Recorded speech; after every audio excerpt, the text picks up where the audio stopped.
our gospel lesson to get us kind of back into the setting. We'll hear again the opening few verses of that text where it says, "As they approached Jerusalem and came to Bethphage on the Mount of Olives, Jesus sent 2 disciples, saying to them, 'Go to the village ahead of you, and at once you will find a donkey tied there with her colt by her. Untie them and bring them to me.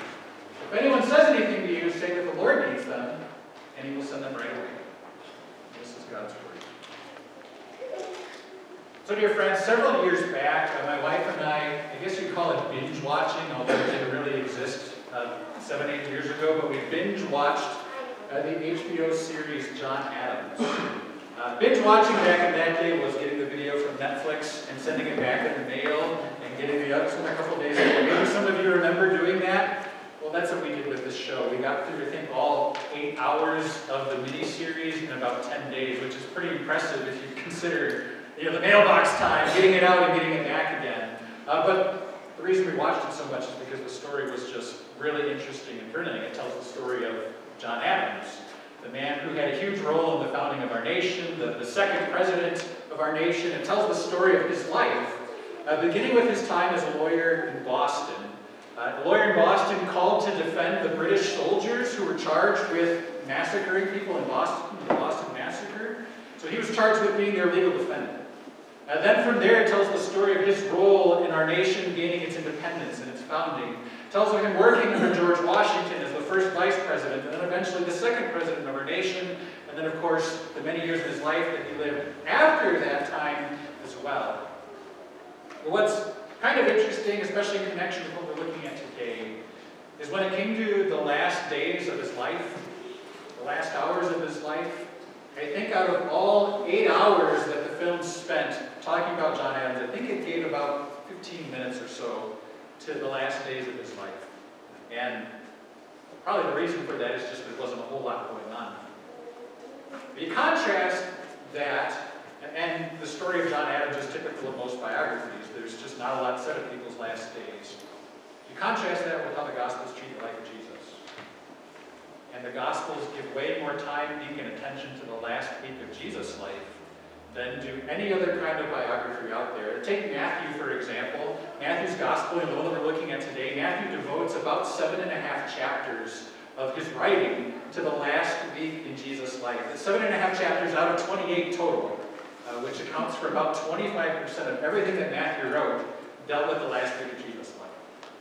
And the other Gospel writers all do the same thing, Mark, Luke, and John. And so what's the point for us? I think the point's this, that the Gospel writers all saw that this last week in Jesus' life, that these were the most important events. That everything that happened in this week, this was the stuff that needed to be written down. This was the stuff that needed to be taught, that needed to be remembered going on, long after they were gone. It was really the climax, as they saw it, of Jesus' life. And so then today, as we begin our trek through this last week of Jesus' life, we started with the day that we're at today, the day we call Palm Sunday. Palm Sunday, as it occurred originally, was a week before the Jewish Passover, and the Passover was the biggest annual celebration for the people of Israel in their culture. It was for them in some ways like Independence Day, but it was primarily a religious festival. Yet it was a religious festival that evoked strong feelings of nationalism among the people who celebrated, because it helped them to remember the great things that God had done in their past. How God had delivered them from Egypt with mighty, mighty acts and brought them out and established them as a nation. So the Passover then was a time of the year when Jews in particular would really get the itch for independence. They'd get the itch for freedom, and they get the itch to be out from under the other nations who were in authority over them. In this case and at this time, it was the Romans. And so with all of that in mind, some recent scholarship has suggested that when Jesus arrived in Jerusalem on Palm Sunday, that he wasn't the only one who arrived. That on the other side of town, the West Gate, there was another grand procession that day, except it was led by the Roman governor, the person we know as Pontius Pilate. And he led through that gate the whole battalion of Roman soldiers that were stationed near Jerusalem that day. And what they saw was quite a show. Just picture the sights and the sounds of that procession, the army.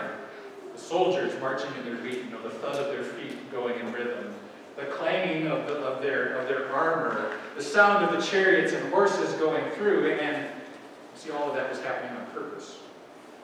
Pilate knew that this Jewish festival was coming a week away, and he wanted to send a message. So you think people might be thinking about independence? All right. Just know that this is what stands between you and independence. So if you get any idea of rebelling, then you're going to be getting to meet this army up close and personal. And this army will crush mercilessly and quickly any kind of rebellion that you guys might think about. And so what we see with that parade is really an example of earthly power and earthly rule. You see, earthly kings rule with force and with might. We gain power by force, and they hold power by force. And so then you contrast this with the parade that's the focus of our day. The one that happens on the opposite side of town, the ones that enter Jerusalem through a gate which the people who live there called Beautiful, passing through an olive grove, through all of that came Jesus.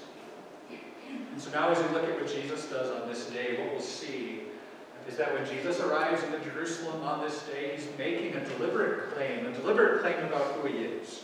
And this all starts with the instructions he gives to his disciples. He tells them while they're still outside the village to go into this next village, and that in this specific place they will find a donkey, and it's called tied up, and they're to untie it and to bring it to him. Now, and that donkey then was going to be his ride into town. Now, anybody who knows anything about anything, or any right-thinking individual will look at that and say, donkey? Who rides a donkey anywhere, unless you're going down to the bottom of the Grand Canyon, right? Who rides a donkey anywhere? What kind of a king rides a donkey? Well, the reason why Jesus chose a donkey is that there were two separate prophecies in the Old Testament that spoke of God's promised king, the one that they called the Messiah, arriving into Jerusalem on the back of a donkey. One of them we heard from the lectern a few minutes ago is from Zechariah. The other one comes near the end of the book of Genesis. And so then what Jesus is doing by deliberately seeking out this donkey as his ride into town, he's deliberately claiming something. He's deliberately claiming to be that long-awaited king, that long-awaited Messiah that God had promised to send centuries before. He's deliberately saying, I am the king that you've been waiting for. I am the king of all kings. I am the one chosen by God. I am the one sent by God to make everything right in the world and to bring about restoration and renewal. You see, none of what happens on this day is by accident.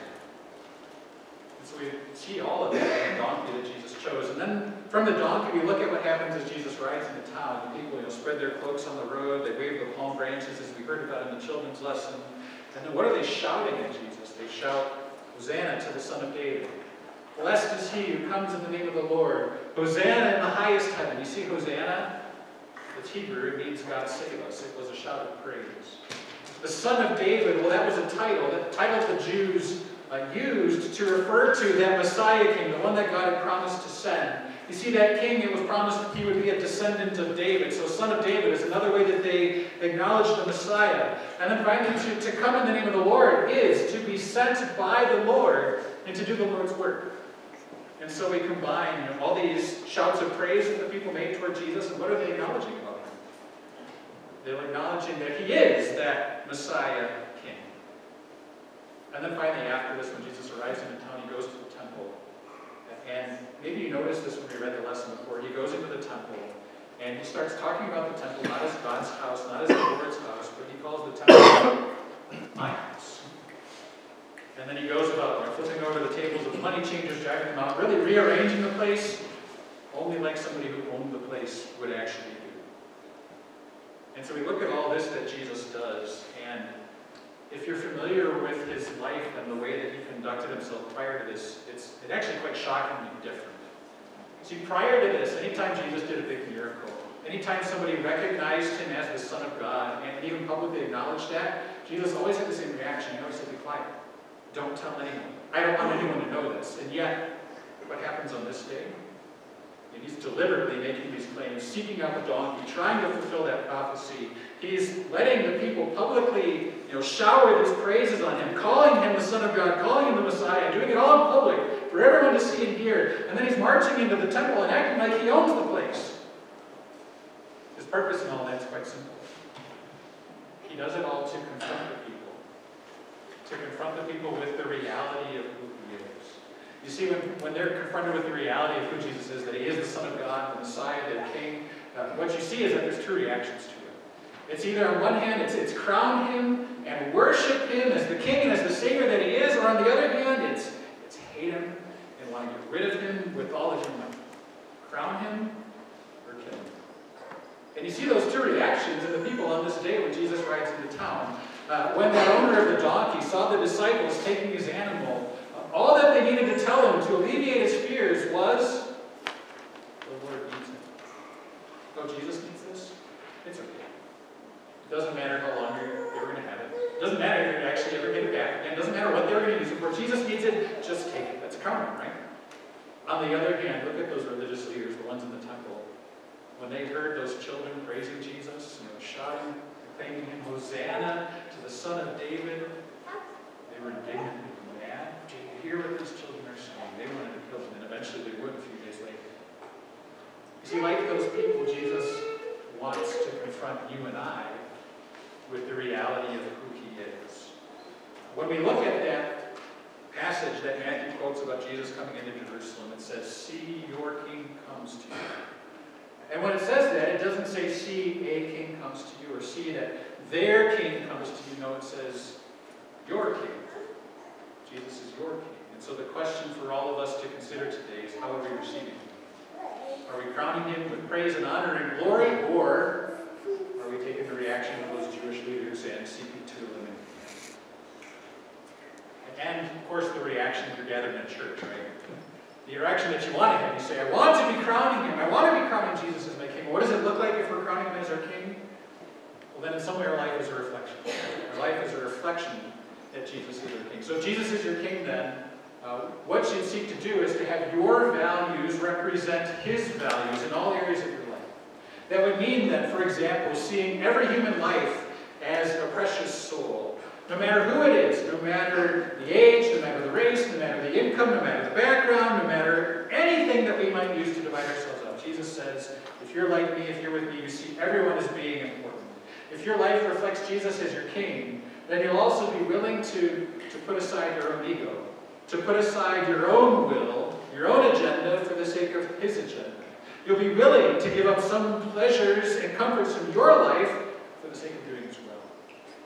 If Jesus is your king, you'd be willing to submit to him in all things, even when it's inconvenient, even when it's personally expensive or challenging, or even when it's societally unpopular. You see, if your life reflects that Jesus is your king, then your joy and your praise and your love for him, that's going to show. It's going to show in some kind of way that other people can see. But the problem that we immediately see when we look at all that's entailed with crowning Jesus as our king is that there's always a part of us, maybe even a big part of us, that looks at that and that chafes. We don't want to submit to somebody else. We don't want to submit because if I submit, that means I'm not the boss of me, like the kids like to say. It means that I'm not my own Lord and I'm not my own master. No, we want to be our own Lord and master. We want to be the judge. We want to be the only judge of other people. I want to decide who's in and who's out, and who's good and who's not, and who's acceptable and who's not. I want to decide what's good for me based on my own experiences, my own opinions, and my own situation. I don't want to cede full control of my life to someone else. It doesn't matter who it is. That's part of our human nature. And that's what makes people want to hate Jesus. That's what makes people want to get rid of him by any means necessary. Because when he comes as the king, if he's the king, that means that I'm not.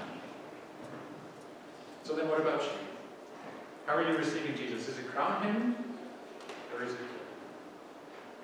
And the follow-up question to that then is, what does it take for us to see Jesus as your king, to welcome him and to crown him, and to have that heart that wants to receive him in that way? And the way this account from Matthew answers that, it begins and ends with seeing something. With seeing that Jesus is not a king like all the other kings. You see, Jesus is not just your king. But on Palm Sunday, he clearly and loudly acclaims himself to be your gentle king. Now, if you think about that, those are two words that we don't regularly associate with one another, gentle and king. That's because most kings get their power through might and through conquest, but then you look at Jesus. And nothing really describes or encapsulates his gentleness more than his mode of transportation into Jerusalem. He's riding on a donkey, and he makes abundantly clear that the donkey was his choice. It wasn't a matter of, I'd rather be riding a white horse, but all there is a donkey, and I guess what I have to do. No, he chose the donkey. Any general, any king who says, I'm going to ride this donkey into battle, this donkey is going to be my beast that I ride on to conquest, that general's a fool. They're going to get absolutely slaughtered. You see, donkeys, they were too small, they were too slow, they were too stubborn, they were too vulnerable. They weren't as responsive as a horse, but yet, riding on a donkey, that tells us what it means that Jesus is a gentle king. It tells us that Jesus gains influence and power and victory through suffering service.